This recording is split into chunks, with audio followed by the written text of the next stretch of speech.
नमस्कार, आप देख रहे हैं सक्सेस स्टडी 1.0 और मैं हूं आशुतोष कुमार। भारतीय राज्य व्यवस्था और संविधान के इस सत्र में मैं आप सभी का बहुत बहुत स्वागत करता हूं। आज हम लोग भारतीय संविधान की ऐतिहासिक पृष्ठभूमि के संबंध में चर्चा करेंगे। अगर भारत में ब्रिटेन के शासन को देखा जाए तो दो भागों में बांटकर देखा जा सकता है। एक नंबर में कंपनी का शासन और दूसरे में ब्रिटिश ताज का शासन।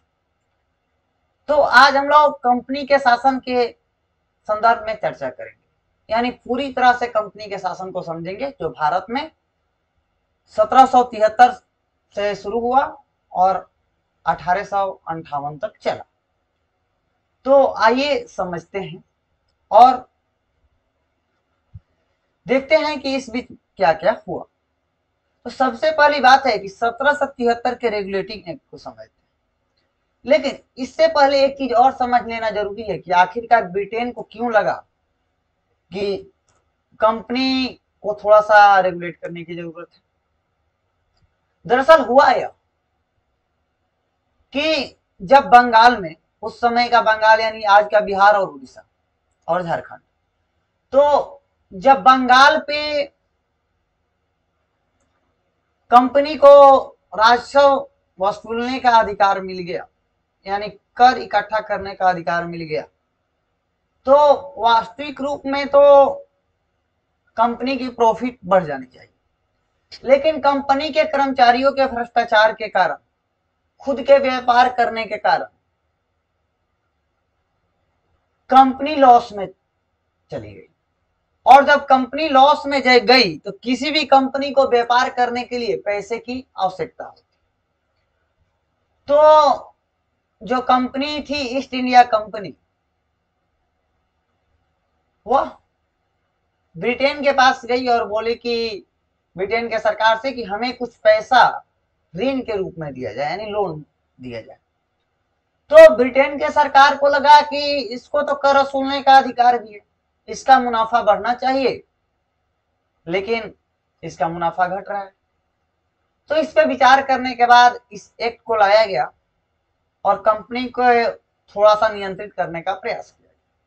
तो जो 1773 का रेगुलेटिंग एक्ट है, इसे हम लोग ब्रिटिश पार्लियामेंट का कंपनी पर नियंत्रण और विनियमन में पहला कदम मान सकते हैं।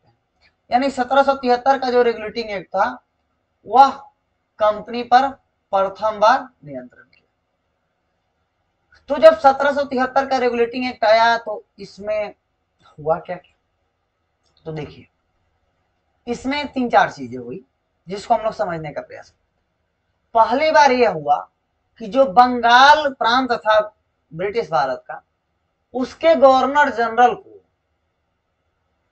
बंगाल का गवर्नर जनरल बना दिया गया। यानी जो बंगाल के गवर्नर थे उनको बंगाल का गवर्नर जनरल बना दिया गया और बंगाल के गवर्नर जनरल के अधीन मद्रास और बंबई के गवर्नर को कर दिया गया। जबकि पहले ये दोनों गवर्नर एक दूसरे से अलग थे, यानी मद्रास की अगर कोई फैसला लेना है तो मद्रास के गवर्नर करेंगे, बंबई का कोई फैसला लेना है तो बंबई के गवर्नर करेंगे। लेकिन अब इन दोनों को बंगाल के गवर्नर जनरल के अधीन कर दिया गया, यानी ये दोनों लोग उनके, जो बंगाल के गवर्नर जनरल होंगे, उनके अधीन कार्य करेंगे। दूसरी बात यह हुई कि जो कलकत्ता है वहां पे इसके तहत सुप्रीम कोर्ट की स्थापना कर दी गई, यानी उच्चतम न्यायालय का स्थापना हुआ, जिसमें एक मुख्य न्यायाधीश और 3 अन्य न्यायाधीश थे। तो इससे दो कार्य हुए, बंगाल के गवर्नर जनरल को बना दिया गया, बंगाल के गवर्नर को बंगाल का गवर्नर जनरल बना दिया गया, दूसरे में सुप्रीम कोर्ट की स्थापना हो गई। तीसरा कार्य इसमें यह हुआ कि जो कंपनी के कर्मचारी थे उनको भारत के लोगों से पर्सनल व्यापार एवं रिश्वत लेने पर पूरी तरह से प्रतिबंध लगा दी गई, या उपहार लेने पर प्रतिबंध लगा दी गई।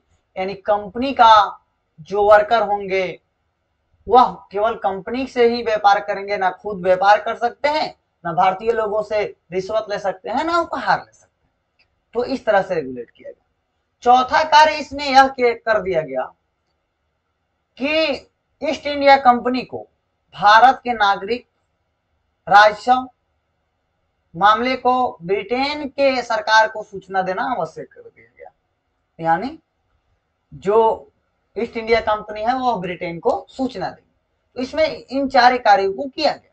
तो आइए इससे रिलेटेड हम लोग फैक्ट को समझ लेते हैं। तो इसका महत्व था, संवैधानिक महत्व था। भारत में ईस्ट इंडिया कंपनी के कार्यों को नियंत्रित और नियमित करने की दिशा में ब्रिटिश संसद द्वारा उठाया गया यह पहला कदम था। इसके द्वारा पहली बार कंपनी के प्रशासनिक एवं राजनीतिक कार्यों को मान्यता भी मिली। और तीसरी बात, इसके द्वारा भारत में केंद्रीय प्रशासन की नींव रखी गई, यानी बंगाल के अधीन सबको कर दिया गया, तो एक केंद्रीकृत प्रशासन होगी। अब जो इसकी विशेषता है वह कुछ इस प्रकार की। इसमें किया क्या गया कि इस अधिनियम में बंगाल के गवर्नर को बंगाल का गवर्नर जनरल बना दिया गया। इसकी सहायता के लिए 4 सदस्यीय कार्यकारी परिषद का गठन किया गया। उल्लेखनीय है कि ऐसे पहले governor general Lord Warren hosting थे। इस फैक्ट को आप लोग याद रखिएगा, कई छोटी मोटी एग्जामों में पूछ सकता है। इसके द्वारा मद्रास और बंबई के गवर्नर को बंगाल के गवर्नर जनरल के अधीन कर दिया गया, जबकि पहले सभी प्रेसिडेंसियों के गवर्नर एक दूसरे से अलग थे।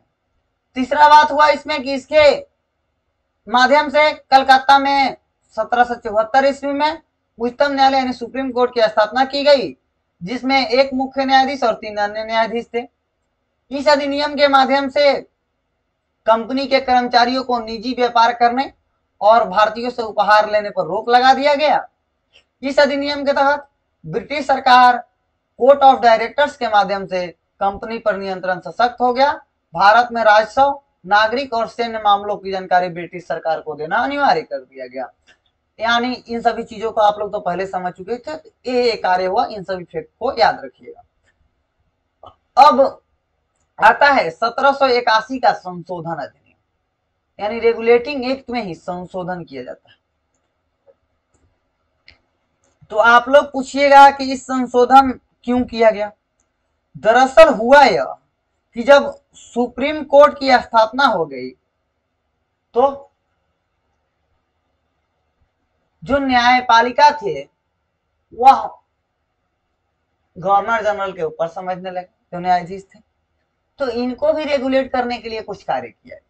क्या क्या किया गया इस अधिनियम में, जो संशोधन अधिनियम था?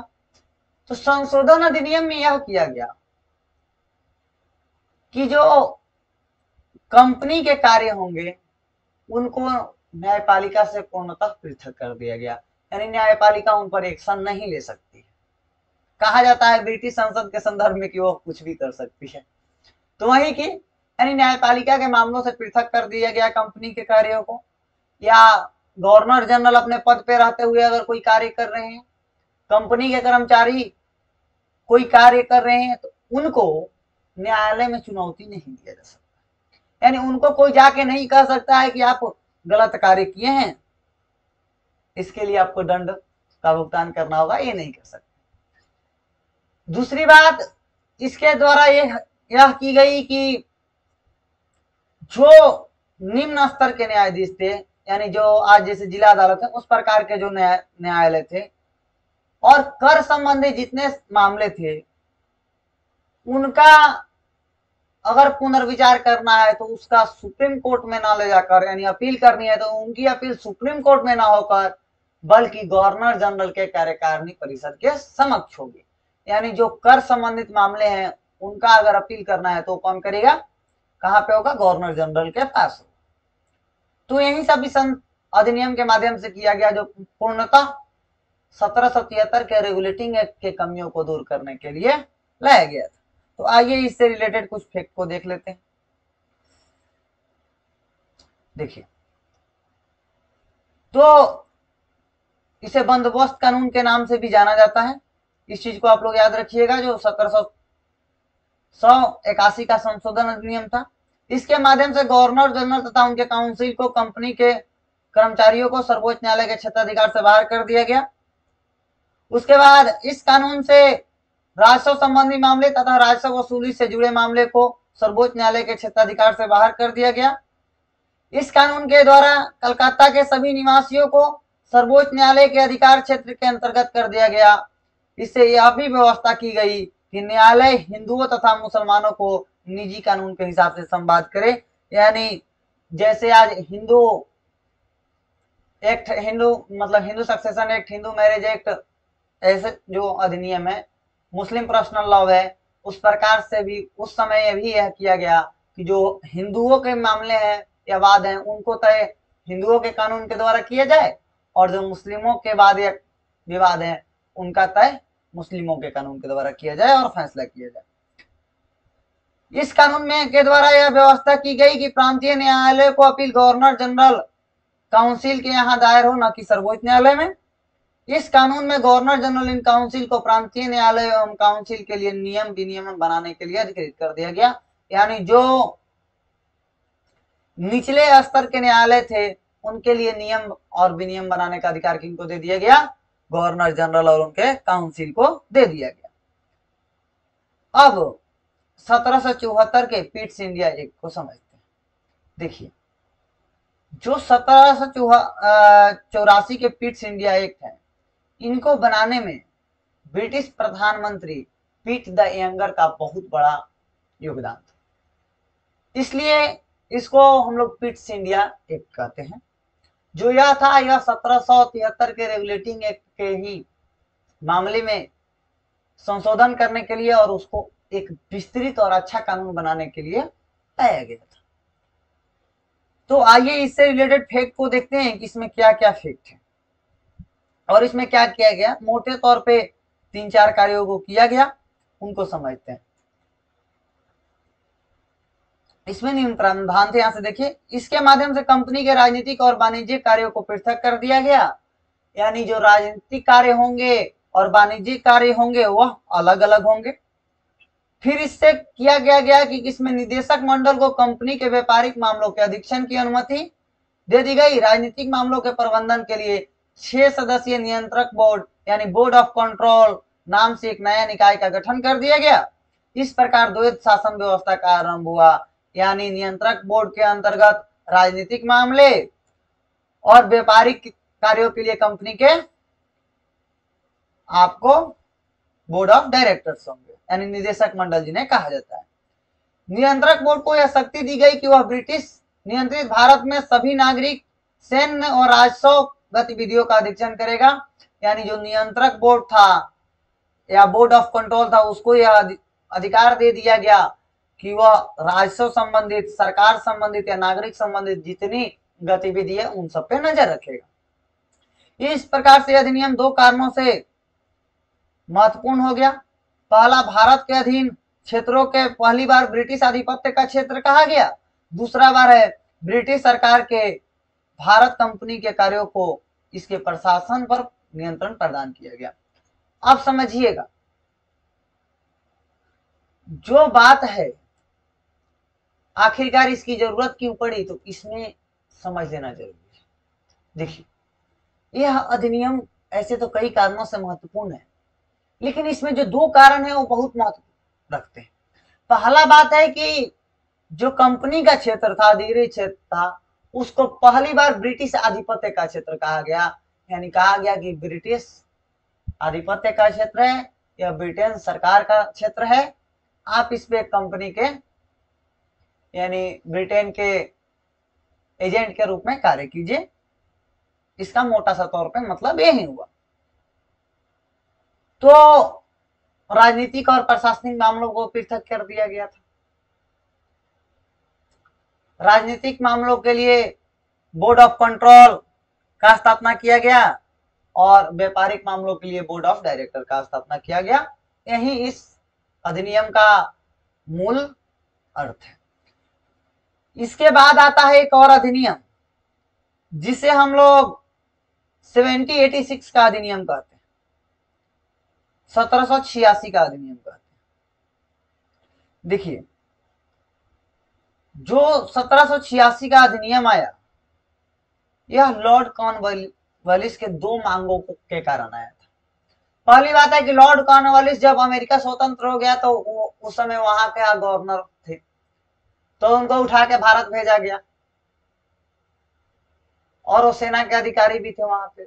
उनका दो मांग हुआ, यानी जो लॉर्ड कॉर्नवालिस थे वह दो मांग किए ब्रिटेन के सरकार से कि हम भारत में या बंगाल का गवर्नर जनरल तब भी बन के जाएंगे जब हमारे दो मांगों को माना जाए। पहली मांग ये थी कि जो गवर्नर जनरल है उनको सेना का सर्वोच्च जो कमांडर है या कमांडर इन चीफ का पद दिया जाए, यानी गवर्नर, बंगाल के गवर्नर जनरल के साथ साथ कमांडर इन चीफ का पद दिया जाए। और दूसरा बात है कि काउंसिल के निर्णय की काउंसिल के निर्णय को मानने की बाध्यता को समाप्त कर दिया जाए, यानी जो काउंसिल का निर्णय होगा वह अगर अच्छा लगेगा तो गवर्नर जनरल साहब मानेंगे, अगर अच्छा नहीं लगेगा तो नहीं मानेंगे। यह दो उनकी मांग थी और इसी मांग को 1786 के अधिनियम में मान लिया गया। तो इसको एक बार मैं फैक्ट पढ़ के आप लोगों को सुना देता हूं कि क्या फैक्ट है। देखिए, जो 1786 का अधिनियम था इसमें था कि जब लॉर्ड कॉर्नवालिस को बंगाल का गवर्नर जनरल नियुक्त किया गया तो उन्होंने इस पद को स्वीकार करने के लिए दो शर्तें या मांगे रखी। पहला मांग था उनका कि उसे विशेष मामलों में अपनी काउंसिल के निर्णय को अभिभावी करने अथवा न मानने का अधिकार हो। दूसरा, उसे सेनापति अथवा कमांडर इन चीफ का भी पद दिया जाए। उपरोक्त शर्तों को 1786 के कानून के प्रावधानों में मान लिया गया।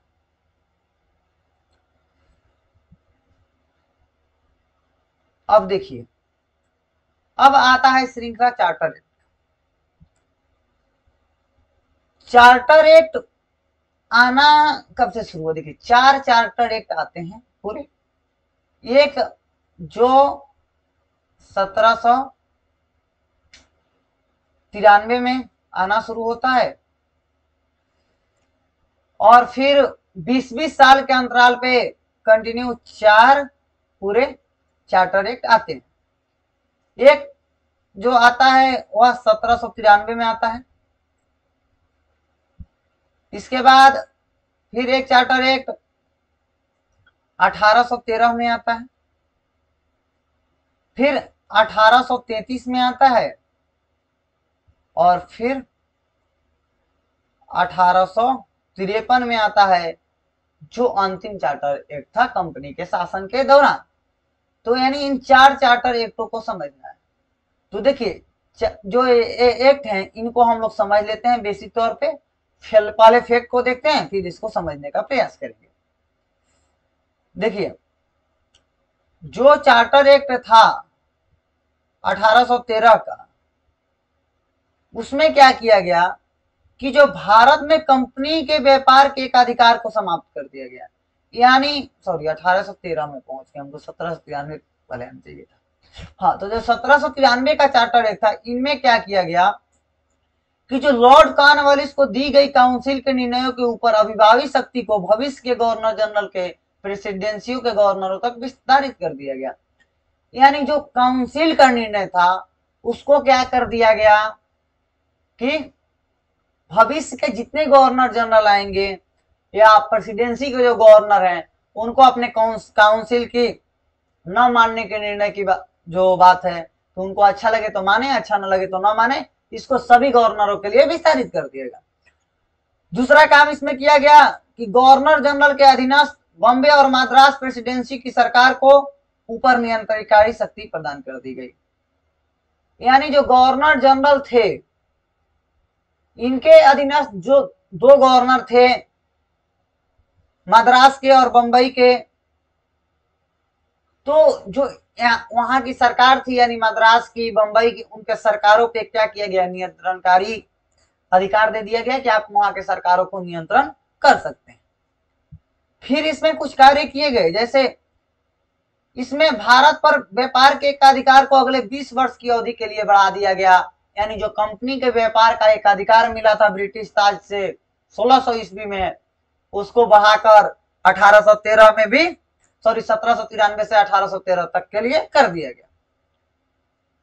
इसने commander in chief governor general council के सदस्य होने की अनिवार्यता समाप्त कर दी, बशर्ते वो उसी रूप में नियुक्त किया गया हो।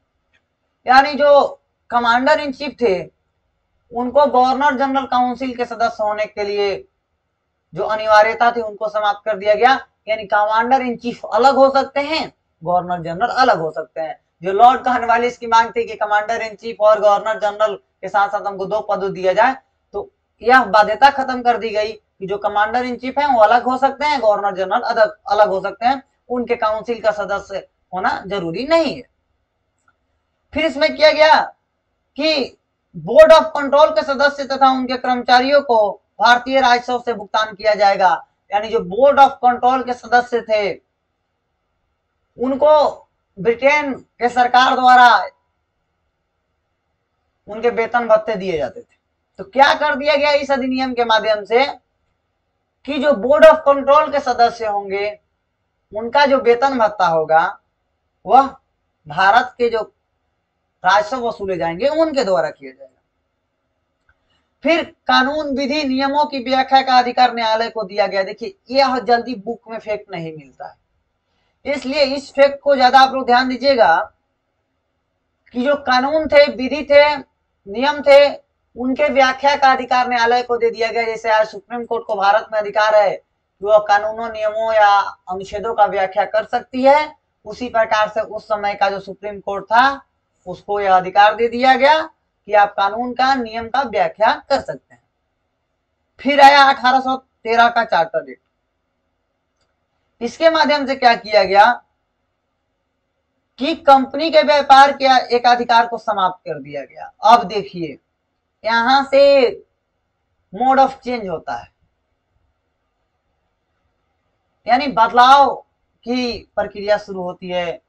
बदलाव के मोड में आ जाती है ब्रिटेन की सरकार और क्या करती है, व्यापार के एक अधिकार को समाप्त कर देती है, भारतीय बाजार को सभी ब्रिटिश व्यापारियों के लिए खोल देती है कि जो भी ब्रिटेन का व्यापारी है वो भारत जाएं और व्यापार करें, इस पे कोई प्रतिबंध नहीं है।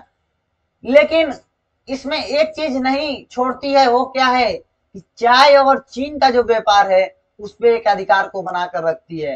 यानी चाय का भारत में जो व्यापार होगा वह ईस्ट इंडिया कंपनी ही करेगी, और जो चीन के साथ व्यापार होगा यानी चाइना के साथ जो भी व्यापार होगा उसको ईस्ट इंडिया कंपनी करेगी। इसमें पहला प्रावधान यह किया गया। दूसरा यह था कि इस कानून ने भारत में कंपनी शासित क्षेत्रों पर ब्रिटेन की राजा की प्रभुत्ता को प्रकट व स्थापित किया।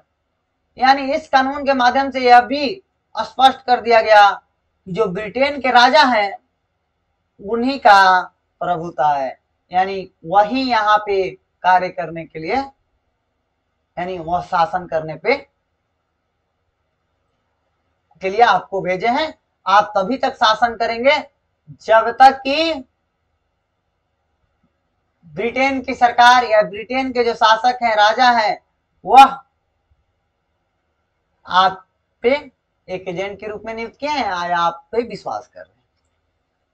तीसरी बात हुई कि इस कानून ने ईसाई मिशनरियों को भारत आकर लोगों को प्रबुद्ध करने की अनुमति प्रदान कर दी।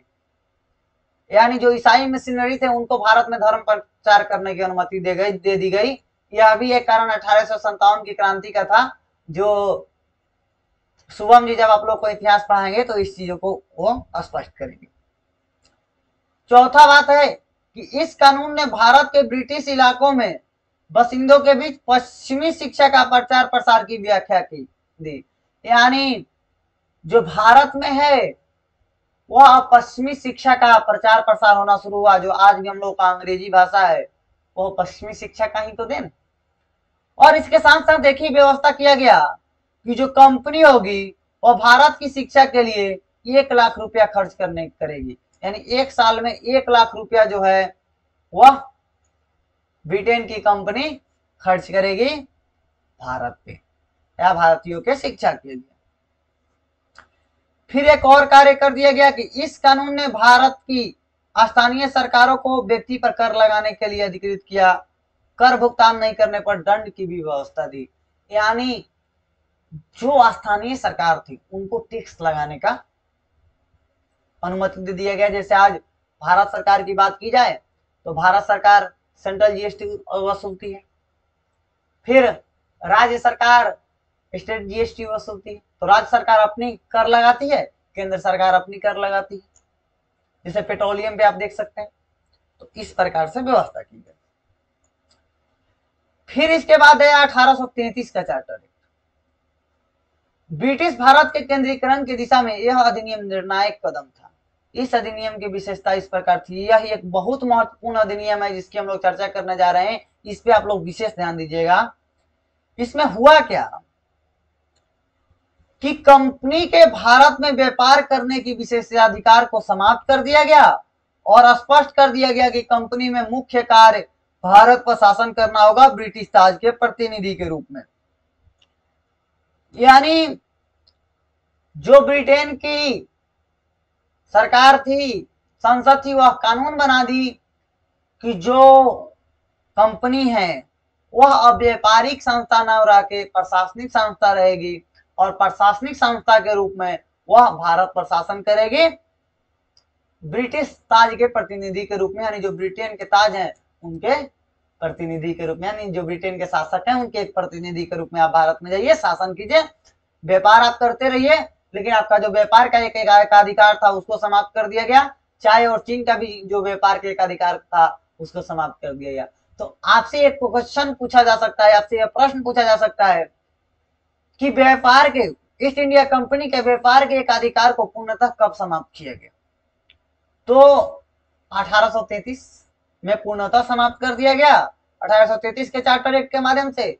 और 1813 में व्यापार के एक अधिकार को समाप्त तो किया गया था, लेकिन चाय और चीन के साथ व्यापार को के एक अधिकार को जारी रखा गया था। फिर हुआ कि इसके माध्यम से गवर्नर जनरल ऑफ बंगाल को गवर्नर जनरल ऑफ इंडिया बना दिया गया। उल्लेखनीय है कि ऐसे पहले governor general Lord William Bentinck थे। यानी जो बंगाल के गवर्नर जनरल थे उनको इंडिया का यानी भारत का गवर्नर जनरल बना दिया गया। पहली बार ये हुआ कि अब बंगाल के गवर्नर जनरल नहीं रहेंगे आप, अब भारत के गवर्नर जनरल रहेंगे। ऐसे पहले गवर्नर कौन थे? तो लॉर्ड विलियम बेंटिक थे। यहां से ही प्रश्न बन सकता है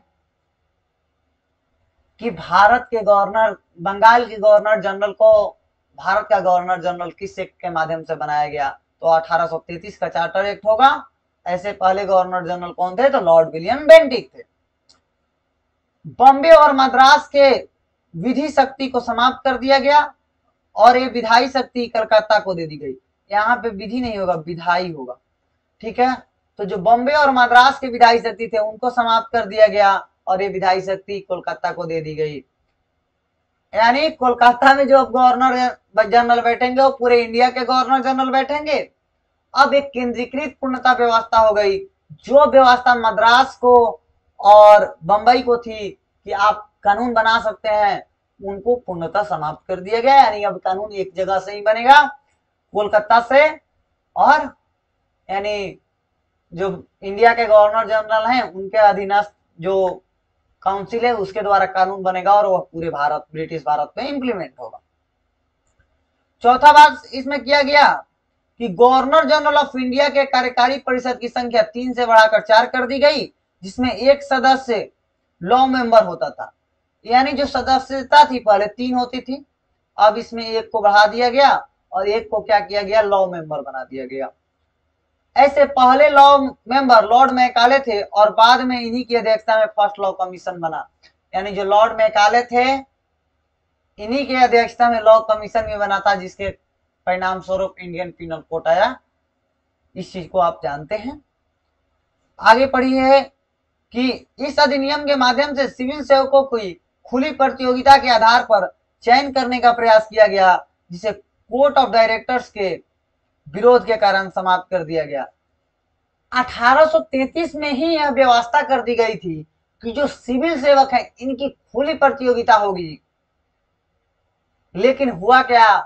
भारतीयों के लिए भी खोला जाएगा, लेकिन जो बोर्ड ऑफ डायरेक्टर्स थे वो बोले कि भाई आप तो एक कंपनी के व्यापार के एक अधिकार को ले लिया, 1813 में उसको ले लिया, 1833 में आप ये कर दिए कि चाय और चीन के साथ व्यापार था उसको भी आप खत्म कर दिए। तो जो कंपनी के मेंबर हैं जिनके कारण यह शासन स्थापित हुआ है उनके लिए कुछ तो छोड़ो, सिविल सेवकों के लिए भी अब खोल रहे हो, तो कंपनी के वर्कर क्या होंगे, बेरोजगार हो जाएंगे। तो बोर्ड ऑफ डायरेक्टर्स विरोध किए, तो इसके कारण इसको वापस कर लिया गया, यही हुआ था। फिर 1853 का चार्टर एक्ट आया, यह अंतिम चार्टर एक्ट था, इस चीज को याद रखिएगा। इसके बाद ही कंपनी का शासन समाप्त हो जाएगा, जो कि 20 वर्षों के अंतराल पर 1873 में फिर चार्टर एक्ट आने वाला था। उससे पहले ही ब्रिटेन, जो भारत का शासन था वो ब्रिटेन यानी ब्रिटिश ताज के अधीन हो गया। 1793 से 1853 के दौरान ब्रिटिश संसद द्वारा पारित किए गए चार्टर अधिनियमों की श्रृंखला में यह अधिनियम अंतिम अधिनियम था। संवैधानिक विकास की दृष्टि से यह अधिनियम एक महत्वपूर्ण अधिनियम था। इस अधिनियम की विशेषता इस प्रकार थी, समझिएगा, जो 1853 का चार्टर एक्ट है ना, यह बहुत महत्वपूर्ण चार्टर एक्ट है, यह बहुत महत्वपूर्ण है, क्योंकि प्रशासनिक दृष्टिकोण से तो यह इतना महत्वपूर्ण है कि आगे आप फैक्ट देखेंगे तो समझेंगे, इसमें बहुत सारे बदलाव किए और इसी बदलाव के कारण जो ब्रिटेन की प्रशासन थी और काफी मजबूत हुई, जो आगे चल के लगभग पूरे भारत पर शासन करने में संभव हुई। और यह शासन जो था 1947 तक चलता रहा, तो इसको समझिएगा। इस अधिनियम के माध्यम से गवर्नर जनरल ऑफ इंडिया के कार्यकारी परिषद के कार्यों को अलग कर दिया गया, प्रशासनिक कार्य और विधायी कार्य। अब देखिए, जैसे आज कार्यपालिका और विधायिका है, जैसे आज संसद है वो कानून बनाती है और हमारी जो कार्यपालिका है उसको लागू करवाती है, तो जो प्रशासनिक कार्य था यानी जो विधायिका को कानून को जो लागू करवाने का कार्य था वह प्रशासनिक कार्य होते हैं। तो प्रशासनिक कार्य को पूर्णतः अलग कर दिया गया और विधायी कार्य को अलग कर दिया गया, यानी कानून अलग संस्था बनाएगी, उसका इम्प्लीमेंट और अलग संस्था कराएगी, यानी कार्यपालिका उसे लागू करेगी और विधायिका कानून बनाएगी। 6 सदस्यीय लघु संसद की स्थापना की गई, इसको भी समझिएगा। 6 सदस्य वाला एक टीम बनाया गया जो एक लघु संसद की तरह कार्य करेगा, यानी कानून बनाएगा। इस अधिनियम के माध्यम से सिविल सेवा की खुली प्रतियोगिता का प्रारंभ कर दिया गया, यानी 1853 का जो चार्टर एक्ट आया था उसमें कह दिया गया कि अब जो सिविल सेवा होगा वह खुली प्रतियोगिता होगा, भारतीयों के लिए भी इसे खोल दिया गया। जिसका आप लोग एग्जाम देंगे सिविल सेवा का, उसको खोल दिया गया। 1853 के चार्टर एक्ट के माध्यम से सिविल सेवकों की भर्ती एवं चयन के लिए खुली प्रतियोगिता व्यवस्था का शुभारंभ किया गया। इस अधिनियम के तहत सिविल सेवा भारतीय नागरिकों के लिए भी खोल दिया गया। ऐसे मैं बताया हूं कि 1853 के जो चार्टर एक्ट आया था, इसके माध्यम से क्या किया गया कि सिविल सेवा का जो प्रतियोगिता था उसको खोल दिया गया भारतीयों के लिए, कि भारतीय लोग भी इसमें शामिल होते थे। उस समय इसकी परीक्षा लंदन में होती थी और जो परीक्षा को पास करते थे वो भारत में कार्य करते थे। इस अधिनियम के आधार पर इंडियन सिविल सेवा के संदर्भ में मैकाले समिति का गठन किया गया 1854 में, यानी एक समिति बना दी गई कि भारतीय सिविल सेवा किस प्रकार से कार्य करेगी 1854 में। फिर 6 सदस्यीय विधान परिषद में भारतीयों की को शामिल किया गया, यानी जो विधान परिषद जो था या जिसे लघु संसद कहा जाता है वो जो था उसमें पहले भारतीय नहीं होते थे, लेकिन पहली बार यह किया गया कि 4 सदस्य भारतीय होंगे, इसमें अनिवार्य कर दिया गया कि जो 4 सदस्य हैं इस लघु संसद में, 6 सदस्यीय विधान परिषद में, वो कहां कौन होंगे, भारतीय होंगे। फिर इसमें एक और प्रावधान कर दिया गया कि इस अधिनियम के माध्यम से कंपनी के शासन को विस्तारित कर दिया गया।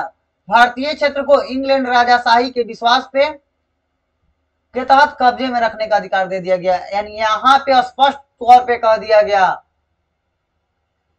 1833 में जो प्रभुता रखती थी ब्रिटिश सरकार, वह 1853 में आके कह रही है कि जो कंपनी का शासन है उसको विस्तारित कर दिया गया और एक कह दिया गया कि आप इंग्लैंड के राजा के विश्वास से कार्य कर रहे हैं, भारत में शासन कर रहे हैं। इसका अर्थ यह हुआ कि जब ब्रिटिश सरकार चाहेगी तब आपसे शासन को अपने हाथ में ले लेगी।